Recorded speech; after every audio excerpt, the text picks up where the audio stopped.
Hello friends, জয় মোহনবাগান। আগের দিন ডার্বিতে যাদের কাছে আমরা হেরেছিলাম তাদেরকে হারিয়ে বাড়ি পাঠিয়ে দিল ডায়মন্ড হারবার এফসি। তো প্রথম আবির্ভাবেই ডায়মন্ড হারবার ফাইনালে চলে গেল, এটা কিন্তু ডায়মন্ড হারবারের জন্য বিরাট একটা বড় ব্যাপার।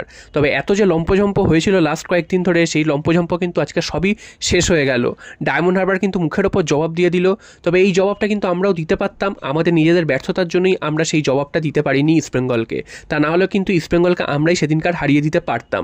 আমাদের যা দল ছিল, আমাদের যা প্লেয়াররা ছিল, তারা যদি তাদের নিজেদের 50-60% যদি দিতে পারতো তাহলে কিন্তু আমরা সেই ম্যাচটা জিতে বেরিয়ে আসতে পারতাম। এছাড়াও রেফারিং নিয়েও কিন্তু অনেক সমস্যা হয়েছিল। তবে হেরে গেছি যেহেতু, সেই জন্য এইগুলো নিয়ে আলোচনা করে লাভ নেই। আমাদের ফোকাস রাখতে হবে সামনে এসিএল ম্যাচ রয়েছে সেইটা নিয়ে। তো এসিএলে আমরা নামবো আর এক মাসও বাকি নেই। কি হলো আমাদের 6 ফরেনার বা এরপরে যে ফরেনার আসবে সেখানে কি হলো রিক্রুটমেন্ট, বা ভারতীয় ফুটবলারের রিক্রুটমেন্টই বা কী হলো? একমাত্র অভিষেক সিং ছাড়া আমরা সেই অর্থে কোনো ভালো রিক্রুটমেন্ট দেখিনি। তো সেদিক থেকে দেখতে গেলে আমরা কিন্তু প্রত্যেকেই অধীর আগ্রহে বসে রয়েছি মোহনবাগানের নেক্সট রিক্রুটমেন্ট কী হয় বা নেক্সট ট্রান্সফার মার্কেটে কী মুভ হয়। কারণ ট্রান্সফার মার্কেটও প্রায় শেষের দিকে এবং এতদিন হয়ে গেছে এখনও অবধি কোনো প্লেয়ারকে নিতে পারছে না মোহনবাগান, সেটা বিদেশি হোক বা স্বদেশি হোক। তো সেই জন্য কিন্তু আমরা ডুরান্ড কাপে অনেকটা সাফার করেছি। আমাদের সমস্যাটা কোন জায়গাটায় আমরা কিন্তু বুঝতে পারছি প্রত্যেকেই। তবে এটার কিন্তু কোনো সলিউশন করা হচ্ছে না ম্যানেজমেন্টের পক্ষ থেকে। যেই ম্যানেজমেন্ট কথায় কথায় এত দামি দামি প্লেয়ার নিয়ে আসে, এত কোটি টাকার টিম করে, তারা কিন্তু এই সামান্য জিনিসটা মেরামত করতে পারছে না। আমরা চাইছি একটা ভালো সেন্ট্রাল ডিফেন্সিভ মিডফিল্ডার বিদেশি, তিনি হলে কিন্তু আমাদের ডিফেন্সটা অনেকটাই মানে ডিফেন্স বা মিডফিল্ডে যে মাঝখানের জায়গাটা যেখান দিয়ে হুড়ুর করে বল ঢুকছে, সেই জায়গাটা কিন্তু অনেকটাই মজবুত হয়। তো সেই জিনিসটাই কিন্তু এখনও অভাব রয়েছে। যদিও শোনা যাচ্ছিল রবসন রবিনোকে নিয়ে আসা হবে, রবসন রবিনো ওই পজিশনে যদিও খেলে না। তবে রবসন রবিনো আদৌ আসছেন কি আসছেন না, তার কি কন্ডিশন, সেটাও কিন্তু আমরা এখনো অবধি জানতে পারছি না।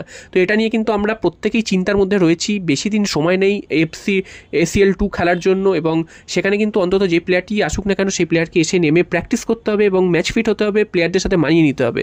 হঠাৎ করে এলো, দুদিন পর খেলতে নেমে গেলো, সেইটা করলে তো হবে না। এবং সেটা করে কি অবস্থা হয়েছে ডুরান্ড কাপে আমরা দেখতেই পেয়েছি। এবং দিমিত্রি পেটাটসকে দেখে তো লজ্জা পাওয়ার মতন ব্যাপার। দিমিত্রি পেটাটস এই শরীর নিয়ে কী করে একটা দলের চান্স পায়, সেটাই কিন্তু সবথেকে প্রশ্নের ব্যাপার।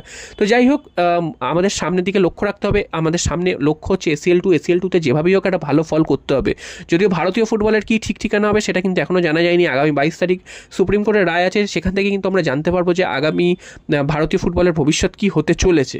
তো সেটা পরের কথা। এই মুহূর্তে ACLটা তো কনফার্ম, ACL আমরা খেলছি। তো তাই জন্য কিন্তু আমাদের বিদেশিদের নিয়ে চিন্তাভাবনা করতে হবে। যদিও দুটো বিদেশির নাম গতকাল শোনা গিয়েছিল, যদিও দুটো রিউমারের পর্যায়ে অনেকেই আমাকে কমেন্টে করেছে যে ফেক খবর। তো আমি একবারও বলিনি যে এটা কনফার্ম খবর। তবে এই দুটো নাম এই মুহূর্তে মোহনবাগানের সাথে লিঙ্ক আপ হয়েছে বলেই আমি তোমাদের জানিয়েছিলাম। তো এটা ধরে নেওয়ার কোনো মানে নেই যে এই দুটো প্লেয়ারই মোহনবাগানে আসছে বা মোহনবাগানে আসার জন্য আমি ভিডিওটা করেছি। তো আমি এই দুটো প্লেয়ার যেহেতু লিঙ্ক আপ হয়েছে এই মুহূর্তে বাজারে শোনা যাচ্ছে বিভিন্ন দিক থেকে। অবশ্য রায়ান উইলিয়ামসের নাম তো তোমরা অবশ্যই দেখে থাকবে, ট্রান্সফার মার্কেটে 60% প্রবাবিলিটি দেখাচ্ছে তার আসার। তো সেই কারণেই ভিডিওটা করা। তো একবারও আমি বলিনি যে কনফার্ম হয়ে গেছে, কারণ মোহনবাগান যতক্ষণ অফিসিয়ালি কিছু অ্যানাউন্স করছে ততক্ষণ কোনো প্লেয়ারকেই কনফার্ম ধরা যায় না। এই যে রবসন রবিনো কবে তো কনফার্ম হয়ে গেছে, বিভিন্ন জায়গা থেকেও বেরিয়ে গেছিল। তবে তার নাম কি এখনও ঘোষণা হয়েছে? একটা টুর্নামেন্টের দিকে শেষ হয়ে গেল, এখন অবধি তার নাম ঘোষণা হয়নি। তো যতক্ষণ না পর্যন্ত কোনো প্লেয়ারের নাম কনফার্ম অফিসিয়াল পেজ থেকে ঘোষণা করা হচ্ছে ততক্ষণ কোনো প্লেয়ারই কনফার্ম নয়। হ্যাঁ, কারোর সাথে হয়তো লিঙ্ক আপ হতে পারে, কারোর সাথে হয়তো অ্যাডভান্স স্টেজে কথা চলতে পারে, তার মানে এই নয় যে তাকে সই করিয়ে ফেলেছে। তো সেই রকমই গতকাল আমরা দেখেছিলাম যে দুটো প্লেয়ার, তো একজন তো একদম বিশ্বের অন্যতম তাবড় একজন প্লেয়ার, তো তার নাম আলাদা করে বলার দরকার নেই। 16 কোটি টাকা তার মার্কেট ভ্যালু। তো সেই প্লেয়ারটিকে মোহনবাগান টার্গেট করেছে, এটা এক প্রকার মানে অনেকটাই অবাস্তব বলা যায়। তবে মোহনবাগানের অনেক টাকা আছে, ম্যানেজমেন্ট অনেক টাকা পয়সা খরচ করতে পারে, AFCর সামনে লক্ষ্য রয়েছে, তাই জন্য মোহনবাগান টার্গেট করলেও করতে পারে। তো এটা এখনও অবধি যে পুরোটাই সত্যি সেটা কিন্তু এখনও জানা যায়নি। তো এটা রিউমারের পর্যায়েই রয়েছে। প্লেয়ারটির মার্কেট ভ্যালু 16 কোটি টাকা। তবে মার্কেট ভ্যালু থেকে কখনোই স্যালারি বিচার করা উচিত নয়, স্যালারি অনেক কমই হবে তার। তো এরকম প্লেয়ারকে যদি মোহনবাগান আনতে পারে সেটা যথেষ্ট ভালো হবে। যদিও তার বয়সটা কিন্তু অনেকটাই বেশি, 35 বছর বয়স। তো গ্রেগ স্টুয়ার্টেরও প্রায় ওই একই রকম বয়স ছিল, এবং গ্রেগ স্টুয়ার্ট ভালো প্লেয়ার অবশ্যই। তবে তাকে কিন্তু এই বয়সের জন্য, চোটাঘাতের জন্যই কিন্তু অনেকটা ভুগতে হয়েছিল, এবং মোহনবাগানকেও ভুগতে হয়েছিল। আশা করি মোহনবাগান সেই শিক্ষাটা থেকে সেইখান থেকে শিক্ষা নিয়ে কিন্তু অত বয়সী কোনো প্লেয়ারকে নিয়ে আসবে না, যদিও তার স্ট্যাটাস যথেষ্ট ভালো। এছাড়াও রায়ান উইলিয়ামসকে যদি তোমরা দেখো, রায়ান উইলিয়ামসের বয়স কিন্তু 31, তা ভারতীয় ফুটবল চেনা পরিচিত, বেঙ্গালুরু এফসিতে তিনি খেলতেন। তো রায়ান উইলিয়ামসকে নিয়ে আসার সম্ভাবনাটা একটু বেশি, কারণ ট্রান্সফার মার্কেটেও দেখা যাচ্ছে 60% তার প্রবাবিলিটি আছে আসার।